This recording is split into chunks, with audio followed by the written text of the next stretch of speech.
All right, let's talk about some of your more common scenarios.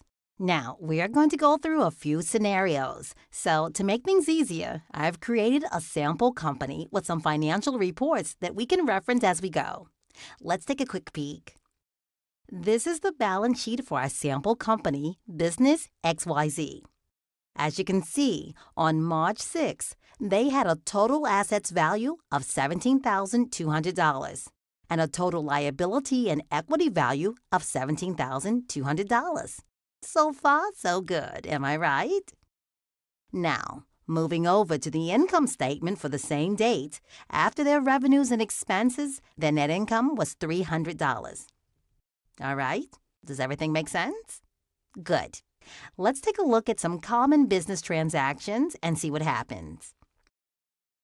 For our first transaction, we're going to look at accounts payable. Now, just for a quick refresh, accounts payable represents money that a business owes to others, making it a liability for a company. Okay, now that we have that out of the way, let's take a look at a transaction for our company. On March 7th, Business XYZ hired a freelancer for 6 hours at a rate of $20 per hour. Business XYZ will pay the invoice when it's due in the next 15 days. Now, because no money has exchanged hands yet, there is no effect on assets. But because they owe that money and it's considered a business expense, their liabilities have increased by $120, and the equity has decreased by $120. If we look at the balance sheet, we can see while our liabilities have increased, the owner's equity has decreased. So, assets equal liabilities plus equity.